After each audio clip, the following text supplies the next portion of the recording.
Gavel sound. Okay. I'm going to go ahead and call the Senate Committee on Growth and Infrastructure to order. Madam Secretary, would you please call the roll? Senator Hammond? Here. Senator Hansen? Here. Senator Pizzina? Present. Senator Spearman? Chair Harris? Here, please mark Senator Spearman present when she arrives. I know she's grabbing some water. She's walking in right now. We are going to go ahead and just jump right into it, Senator Goycochea, if you're ready. The one thing on our agenda today, the one bill, is Senate Bill 110, which revises provisions governing the operation of vehicles on certain highways in the state of Nevada. We have Senator Goycochea here, Captain Simpson, and Major Jackson. Hello.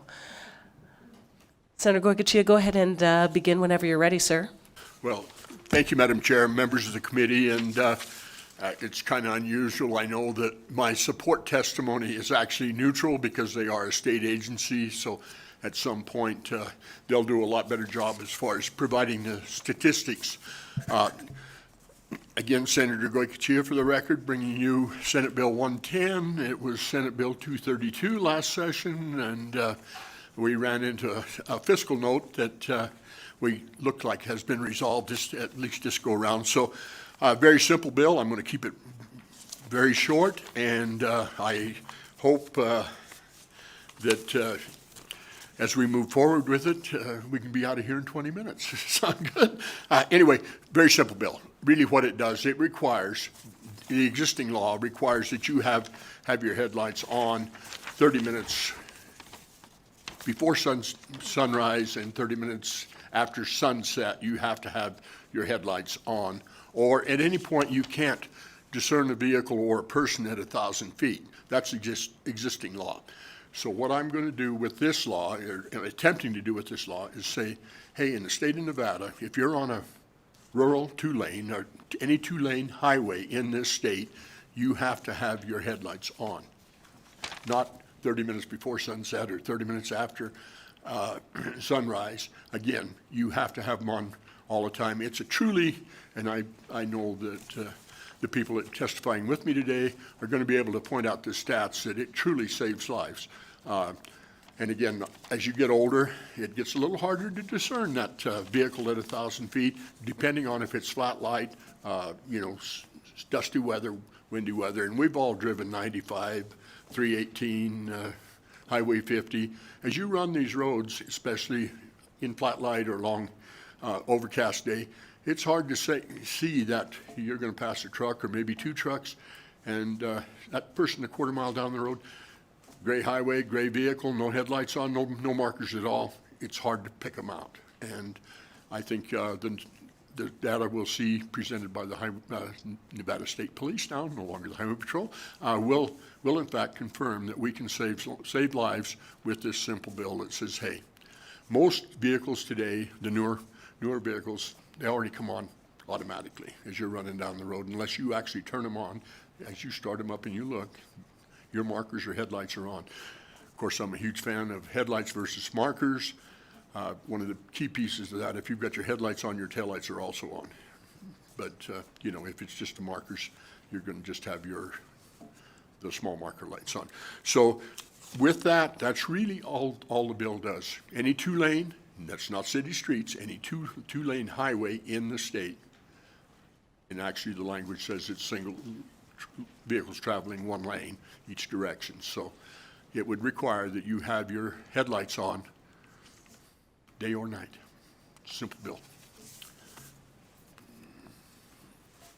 Okay. Are you open to taking questions at this time, Senator Goycochea? I'm fine, or if you would like to hear the neutral testimony that actually supports the bill, and then we can go to questions, whatever the chairs. I think we'll let him testify in neutral. Okay. All right. Does anybody have any questions for the senator at this time? I do, but I can wait till after. All right? Yeah. Good. We may circle back with you if any questions arise. Okay, anyone here to testify in support? Senate Bill 110. Go ahead and state your name for the record, and you have 2 minutes. Thank you, Chair. Tessa Laxalt, Director of Government Affairs with the Nevada Trucking Association, testifying in support of SB 110. We thank the sponsor of the bill as this further secures the safety of the motoring public, including our truck drivers, who move more than 95% of the freight in the Silver State. Thank you. Thank you. I don't see anyone else here in Carson to testify in support. I believe we don't have a connection to Las Vegas, so BPS, would you mind please checking the phones to see if there's anyone who'd like to testify in support of SB 110? Chair, there are no callers wishing to provide testimony at this time. All right, just for everyone's information, especially since we're not tapped into into Grant Sawyer in Las Vegas, you can dial 888-475-4499, and then when prompted, enter the meeting ID 847-242-72911. Then press pound, and when prompted for a participant ID, you can press pound again. So if you are in Grant Sawyer and you do want to testify, please call that number. The instructions I just gave are on the agenda for today's meeting as well. Is there anyone here in Carson City who'd like to testify in opposition to Senate Bill 110? Okay, not seeing anyone. BPS, can you please check the phone line?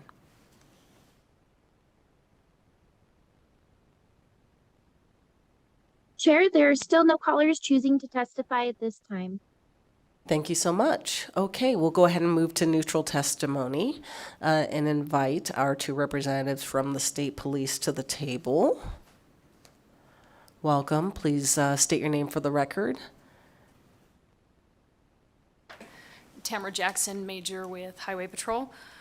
We are here to just speak to some facts and statistics and give some information.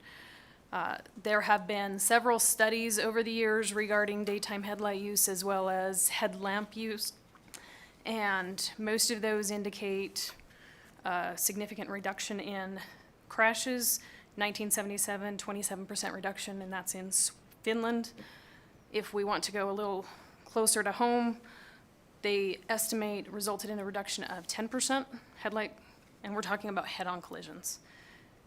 Reduced the number of 2-vehicle crashes by 5.7%, reduction of pedestrian crashes by 12%, and 23% reduction in motorcycle crashes. And I'll leave it to. Hi, I'm Captain James Simpson with the Nevada Highway Patrol. I work out of our headquarters here in Carson City. Over the past 2 years, 2021 and 22, there have been a significant amount of head-on crashes on our rural roadways in Nevada. And that's not just for the Highway Patrol, that's for the other agencies as well. In 2021, there are 39 fatal head-on crashes. 26 of those happened in the daytime hours which this law, if passed, could possibly have had an effect on. And in 2022, we did have 19 fatal crashes, with 10 of those in daytime hours. The trucking industry, we did our research into this, does state that it's an increased visibility, and one of the things with that is your reaction time is increased as you can see something further in the distance and be more prepared for that vehicle coming your direction.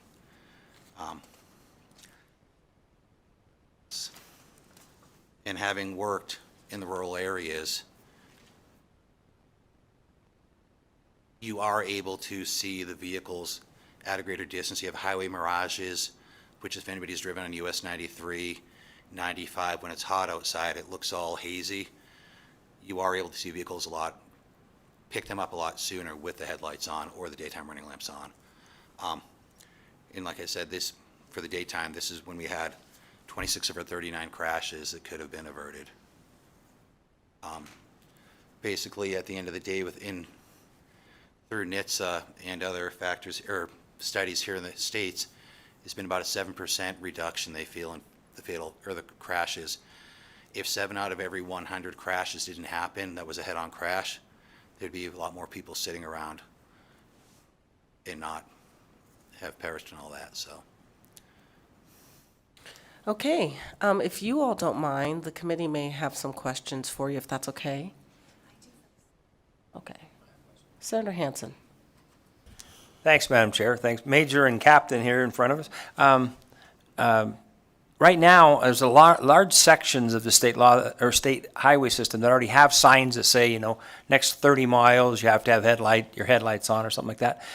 You don't have the authority now to just say all state highway? I mean, who allows the current highway systems to be mandatory? Is there something that you need? I mean, obviously, state law would allow the entire state, but I'm kind of wondering how you guys do it currently. I see those signs up. Are those county laws or are those state laws?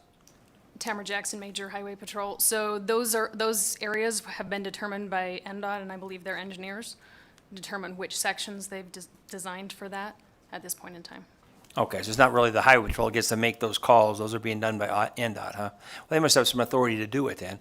Next question, what are the penalties? Okay, if I'm zipping down the highway and don't have my headlights on and the major pulls up behind me and oh crap. And anyway, what am I going to pay when I go to the JP in Austin or wherever? A lot of the times our troopers will give you the visual warning, hit the headlights for you to realize that, because some people, they make the mistake and forget. We also give verbal warnings. In Nevada, the bills for each fine are set by the counties. Okay, so So it could vary. Vary per I county. paid $350 in Esmeralda County for a speeding ticket one time. So yeah, now I know what you mean. I wasn't going too crazy either. wasn't me. Yeah. I was an Esmeralda County Sheriff, so anyway, it's my district, or was at the time. Thank you, Madam Chair.